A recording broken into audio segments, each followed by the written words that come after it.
கல்யாணம், குழந்தை இது ரெண்டும் சேர்ந்தாலே வீட்ல சும்மா கலேபரம் தான் இல்லையா? இன்னைக்கு நாம ஒரு வீட்ல நடந்த செம்ம ஃபன்னான கொஞ்சம் இமோஷனலான ஒரு பஞ்சாயத்தை பத்தி தான் சூடா பேச போறோம். ஒரு கணவன் மனைவி நடுவுல ஒரு சுட்டி பையனு வீடே எப்படி அல்லோல கல்லோல படுதுன்னு கேட்க ரெடியா? வாங்க பார்க்கலாம். உங்க வீட்ல என்னைக்காவது 2 நாள் சைலண்ட் வார், அதாவது இந்த மௌன விரதம் இருந்து பார்த்திருக்கீங்களா? நம்ம கதையோட ஹீரோவுக்கும் அவரோட மனைவி ரமாவுக்கும் இடையில இப்போ இப்படி ஒரு வார் தான் போய்கிட்டு இருக்கு. 2 நாளா வீட்ல பேச்சுவார்த்தையே கிடையாது. ஆனா இதுல பெரிய ட்விஸ்ட் என்ன தெரியுமா? சண்டை எதனால ஆரம்பிச்சதுன்னு சண்டை போட்ட 2 பேருக்குமே சுத்தமா ஞாபகம் இல்லைங்க. எப்படி இருக்கு பாத்தீங்களா கதை? நம்ம ஹீரோவோட மனசு எப்படின்னா, போதும்பா சாமி, இந்த 2 நாள் மௌனமே ரொம்ப திகிலா இருக்கு, எப்படியாவது பேச்ச ஆரம்பிச்சிடணும்னு தவிக்குது. ஆனா ரமாவோ அசராத அமைதியில இருக்காங்க. அந்த அமைதியை பார்த்தாலே மனுஷனுக்கு பயமா இருக்கு. இந்த அமைதியை உடைக்க நம்ம ஹீரோ ஒரு மாஸ்டர் பிளான் போடுறாரு. அதாவது வீட்ல ரொம்ப வேலை செய்யற மாதிரி காட்டிக்கிட்டு சத்தமா புலம்ப ஆரம்பிக்கிறது.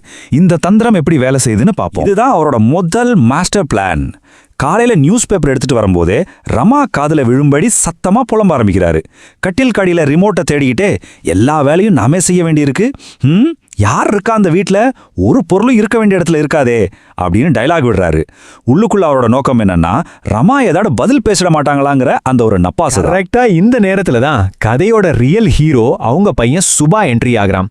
அமைதியா போய்கிட்டு இருந்த இந்த போர்க்களத்துல திடீர்னு புதுசா வார்த்தைகளை கத்துக்கிட்டு பேசுற ஒரு குழந்தை வந்து சேர்ந்தா எப்படி இருக்கும்? சும்பா அதிரும்ல. என்ட்ரி ஆன விதமே ரொம்ப காமிக். பாத்ரூம் வாசல்ல இருக்கிற மேட்டை எடுத்து நடு வீட்ல போட்டுக்கிட்டே அவன் சொல்ற டயலாக கேளுங்க. கிளீனிங் வேலையை கூட நாம தான் பாக்குறோம். யாரு நம்மள ரெஸ்பெக்ட் பண்ற இந்த வீட்ல? ஒரு சின்ன குழந்தை பெரியவங்க விரக்தியில பேசுறது அப்படியே காப்பி அடிச்சு பேசுறது எவ்வளவு கியூட்டா இருக்கு. வயிறு குலுங்க சிரிக்க வைக்குது. அதோட அவன் நிக்கல. பாத்ரூம்ல குளிச்சிட்டு இருக்கும்போது திடீர்னு தண்ணி நின்னுடுச்சு. மோட்டார் போட சொல்லணும். அதுக்கு அவன் என்ன செய்யறான்னு பாருங்க. ரொம்ப டிராமாட்டிக்கா, ஐயோ யாராவது காப்பாத்துங்களேன், சோப்பு கண்ணு எரியுதே அப்படின்னு கத்துறான். தண்ணி இல்லைன்னு சாதாரணமா சொல்லாம ஏதோ பெரிய ஆபத்து வந்த மாதிரி அவன் கத்துறது வீட்டுல இருக்கிற டென்ஷனே அப்படியே மாத்திடுது. தாங்க உச்ச கட்ட காமெடி. குளிச்சு முடிச்சுட்டு வந்து டேபிள்ல இருக்கிற ஓட்ஸ் கஞ்சியை பார்க்கறான் சுபா. பார்த்த உடனே ரொம்ப அழுத்து போன ஒரு குடும்பஸ்தன் மாதிரி, டெய்லி கஞ்சி தானா, ஒரு டிஃபன் பண்ணி தரக்கூட நாடு இல்லை அப்படின்னு ஒரு படு சீரியஸான டயலாக் அடிக்கிறான். ஒரு சின்ன பையன் கஞ்சியை பார்த்து இப்படி சொல்றத கேட்டா யாருக்கெல்லாம் சிரிப்பு வராது சொல்லுங்க. பக்கம் ரமாவோட அமைதி போர், இன்னொரு பக்கம் சுபாவோட குழந்தைத்தனம். இப்போ நம்ம ஹீரோவோட நிலைமையை கொஞ்சம் யோசிச்சு பாருங்க. அவர் ஒரே நேரத்துல 2 வாழ்க்கையை பேலன்ஸ் பண்ண வேண்டியிருக்கு. மனைவியோட அமைதி போரை சமாளிச்சு அவங்கள எப்படியாவது பேச வைக்கணும். இன்னொரு பக்கம் இப்பதான் புதுசா வினைச்சொற்களையும் புவியீர்ப்பு விசையும் கண்டுபிடிச்ச சுபாவோட அதகலத்தை சமாளிக்கணும். இது உண்மையிலே ஒரு பெரிய அக்ரோபேட்டிக்ஸ் தான்.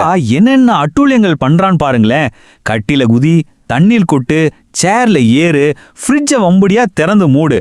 இது ஏதோ திட்டமிட்ட ஒரு அழிவு வேலை மாதிரி இருக்கு. ஒரு சின்ன குழந்தை தன்னோட புது எனர்ஜியை எப்படி வெளிப்படுத்துது பாத்தீங்களா?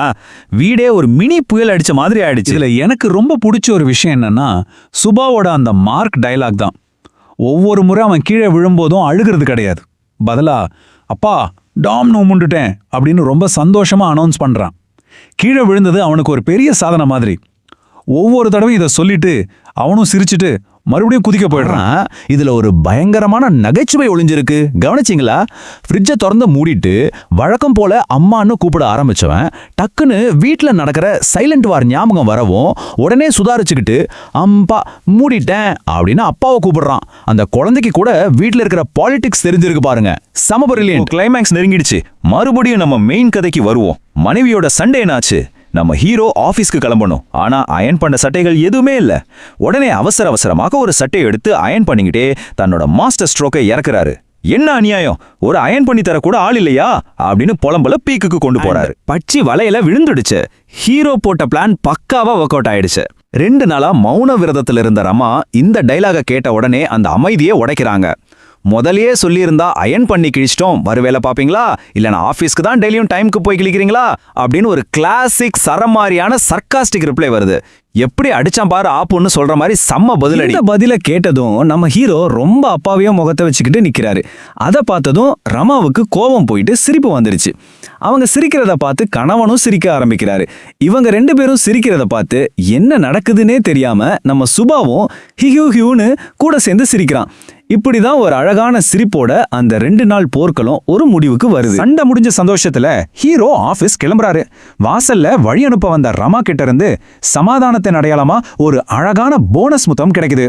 இது ஒரு சூப்பரான ஸ்வீட்டான ரொமான்டிக் ரெசல்யூஷன் அமையுது. எல்லாம் சுபம்னு நம்ம நினைக்கிற இந்த நேரத்துல தான் கதையில அடுத்த கட்டம் ஆரம்பிக்குது. ரொமான்டிக் கனவை உடைத்த ரியாலிட்டி செக் என்ன? மொத்தமெல்லாம் சரி, ஆனா நிஜ வாழ்க்கைன்னு ஒன்று இருக்கே. வண்டியை ஸ்டார்ட் பண்ணும்போது தான் அந்த டமால் ட்விஸ்ட் நடக்குது. ரொமான்டிக் கனவுல மிதந்துகிட்டு இருந்த நம்ம ஹீரோவை டக்குன்னு நிஜ உலகத்துக்கு இழுத்துட்டு வர்ற மாதிரியான ஒரு பெரிய ரியாலிட்டி செக் காத்துக்கிட்டு இருந்துச்சு. முத்தம் கொடுத்த கையோட ரமா ஒரு பெரிய லிஸ்ட்டை படிக்க ஆரம்பிக்கிறாங்க. வரும்போது மிளகாப்பொடி, தோசை மாவு, ஆப்பிள் பழம், ஐஸ்கிரீம், நைட் லேம்ப், பீடியாஷூர், இப்படி லிஸ்ட் நீண்டிக்கிட்டே போகுது. இந்த லிஸ்ட்ல இருக்கிற பொருட்களை வாங்குறதுக்கு எத்தனை கடைகளுக்கு போகணும்னு கொஞ்சம் யோசிச்சு பாருங்க. அந்த ரொமான்டிக் மூடு அப்படியே சுக்குநூறா உடஞ்சு செதறது. இந்த பெரிய லிஸ்ட் பத்தாதுன்னு ரமா கொடுக்கிற ஃபைனல் இன்ஸ்ட்ரக்ஷன் பாருங்க. எதையாவது மறந்துடாதீங்க, அப்படியே சீக்கிரம் வந்துருங்க, ஹாஸ்பிட்டல் போகணும். இவ்ளோ பெரிய லிஸ்ட்டை வாங்கி கொடுத்துட்டு சீக்கிரம் வரணுமா, அதுவும் ஹாஸ்பிட்டல் போறதுக்கு.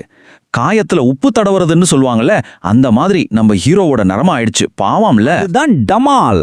காதல், முத்தம், சமாதானம்னு பறந்துகிட்டு இருந்த நம்ம ஹீரோவோட ரொமான்டிக் கனவுகள் குடும்பம், பொறுப்புகள்னுங்கிற பாலையில மோதி டமால்னு சுக்குநூறா உடையிற சத்தம் இது. ஒரு கணவனோட நிஜமான குடும்ப வாழ்க்கை எப்படி இருக்குன்னு இந்த வார்த்தை ரொம்ப பிரமாதமா விளக்கிடுச்சு. ஒரு கேள்வி, காதல் வாண்டினால் இம்சை இலவசமா? கண்டிப்பா இலவசம்தான். ஆனா உண்மையா சொல்லணும்னா வாழ்க்கையோட முழு இனிமையே இந்த இம்சையில தான் ஒளிஞ்சிருக்கு. மனைவி தர்ற அந்த மளிகை பட்டியலாகட்டும், குழந்தைங்க பண்ற சுட்டித்தனமாகட்டும், அந்த 2 நாள் அமைதி போராகட்டும், இது எல்லாமே சேர்ந்துதான் அழகான குடும்ப வாழ்க்கை.